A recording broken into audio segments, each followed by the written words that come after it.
Good morning. I see Moises. Hi, Moises. David. Good morning, David. Hi, Valeria Jr. Good morning.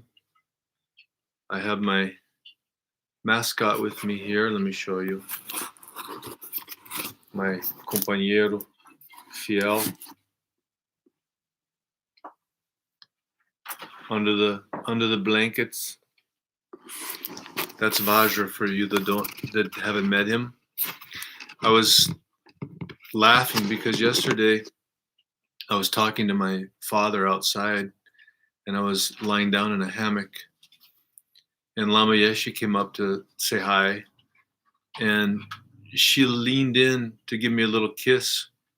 And at the same time, Vajra came in and we all three kissed at the same time. He's very fast with his nose. So if you're not careful, he comes up, he gives you a very wet kiss right on your lips. So if you're talking or if your mouth is open, sometimes he puts his mouth and his nose inside your mouth and it's so fast. Anyway, these little guys, they give us so much happiness. They're a wonderful thing in life. And they're a great opportunity to also train in selflessness and generosity. And they give so much in return. The only problem with them is they're with us for such a short time. Speaking of which, our friend Eloisa, her dog Fred, is sick. So let's keep Fred in our prayers this morning. So last week we finished the chapter on the two truths, relative truth and ultimate truth. We're reading from Life in Relation to Death in Tibetan Buddhism by Chagdud Rinpoche.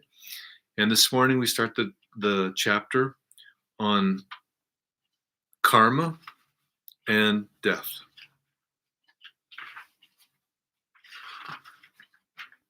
So establish your motivation to hear Chagdud Rinpoche's words. The poisons of our mind create the karmic experience to which every one of us is subject. These poisons make different perceptions arise, and consequently, sentient beings find themselves in one of the 6 principal karmic realms. Of these 6 principal karmic realms, the human realm is one of them. Beyond this, within each realm, the karmic situation of each being is different according to the complexity and the mixture of the poisons that affect their individual mind. So actually the Buddha, when he was describing samsara, he divided it into 6 realms, in some cases 6 realms, in some cases 3 realms. So actually we can understand samsara, and the realms of samsara are actually as infinite as the possibilities of people's minds. So for example, I am sitting here today, you're sitting there on the other side of the computer, but we're having completely different experiences. We agree that we're in the human realm, but you might be hot there, you might be in Tocantins or in the United States, and I'm here in wintertime in Curitiba, I'm cold. So we're having different experiences, but we're in the same realm. In the same way, you might be bored, you might be angry, somebody else might be happy. We're all having different experiences, but in general, because we're sharing this world together, we call this the human realm. But actually, there are infinite realms that beings are experiencing all the time. But in order to communicate the idea and to simplify the concept, the Buddha divided these realms into 6 basic general subtypes, which we call the 6 realms, which is the hell realm, the hungry ghost realm, the animal realm, the human realm, the semi-god realm, and the god realm.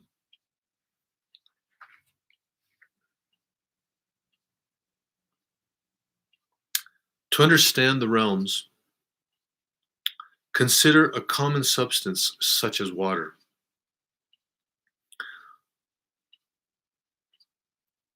Depending on the perception of each being of the six realms, they perceive water differently. We can understand the experience of each being is directly determined by their own perceptions. So, for example, gods perceive water as a divine substance, a nectar which produces ecstasy. That's very different from the perception of humans or many animals, to which agua is simply a necessity and an important part of survival. But yet, for other animals, such as fish, water is a home or an environment which sustains them. Spirits and ghosts may perceive water as pus, blood, urine, as something repulsive and nauseating.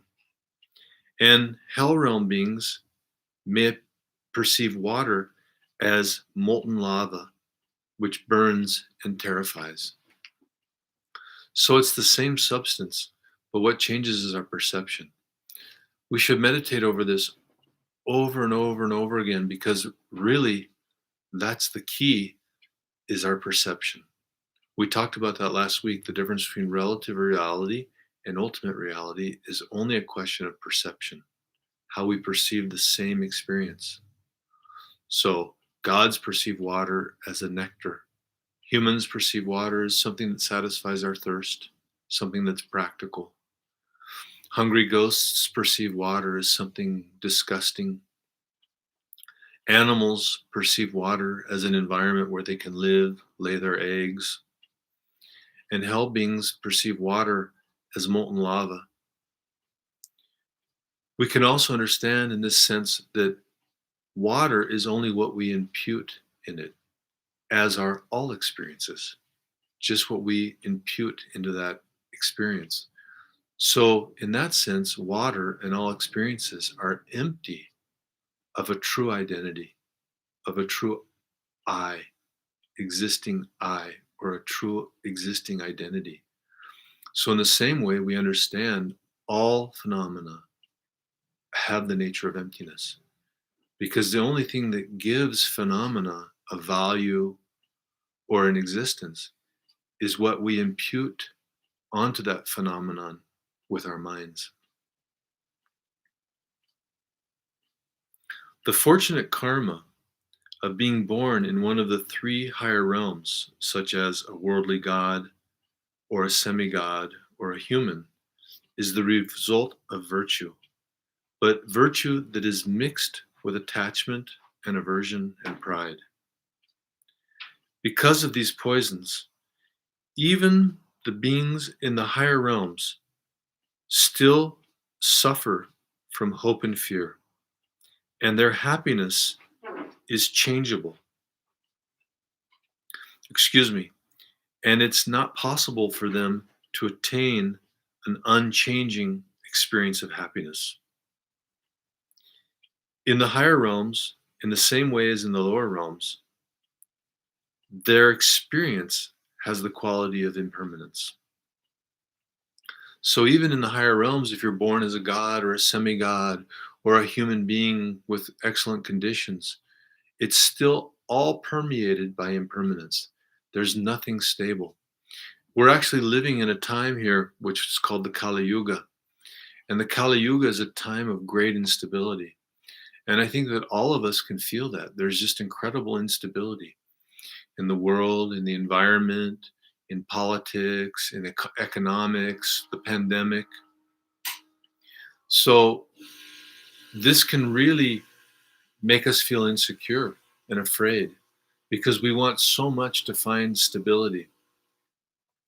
Yet what creates this external experience of instability is the internal experience of instability of people's minds. So we live in a time where people's minds are very unstable, emotionally unstable, intellectually unstable. they let their minds go in wild, untrained directions. And the result of that is we have a wild, untrained experience.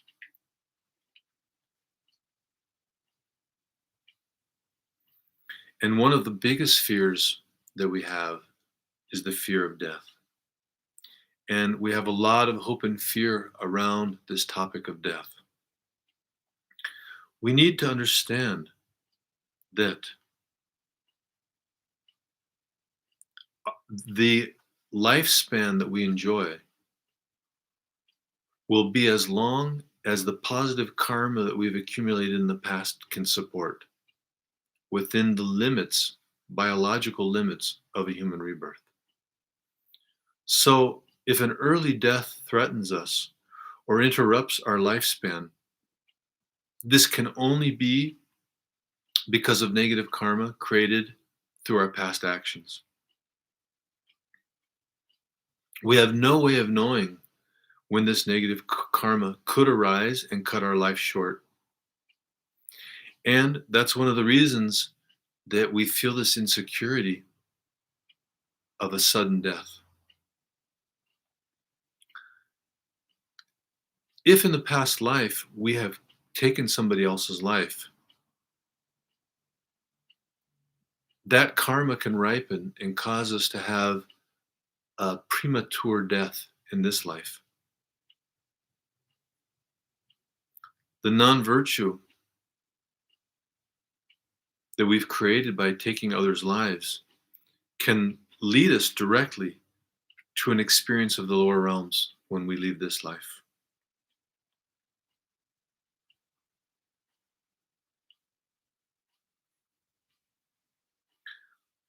Eventually, when the non-virtue that we've created is exhausted, we can leave the lower realms and hopefully experience a higher rebirth again, for example, the human realm. But for a while, our human birth, because of the karmic effects of having taken lives in past lives, it can be short. So, for example, they say if you've taken a life, if you've killed somebody, then you may be reborn in the lower realms. And eventually, when you've almost purified that karma, you may attain birth in the human realm. But you may attain a life that you're born and die immediately. And that can happen for as many as 500 times before you're finally able to purify that karma of having taken others' lives and have a more stable lifespan here in the human realm. How we can improve that situation while we're here in the human realm is by saving lives. In fact, two of the greatest practices to have health and long life are saving lives and offering food and shelter. So here at Dordje Ling, for example, every week, every month, we do save lives, and we also have a food and um, clothing drive campaign where we take in food and we give it to uh, charitable institutions that share it with people that are hungry or cold. And the Buddha explained that these are three of the best practices to purify negative karma from past lives of having harmed others or taken others' lives, and to increase our own long life at this point. So saving lives, such as bait, fish, insects, any way you can save lives, and then offering food and shelter to those that are in need.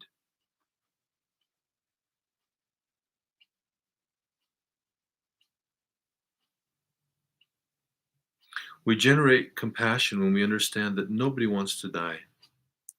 Every being, from the tiniest insect to the largest animal, values their life.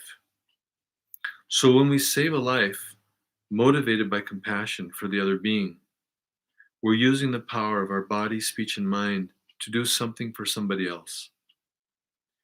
This is a powerful way to purify negative karma and correct the habitual habit of self-interest. Also, we develop our qualities by being compassionate. When we save another life, we can increase the benefit of our action with the aspiration that all of the beings that we save, without exception, be freed from suffering and come ultimately to final liberation of enlightenment.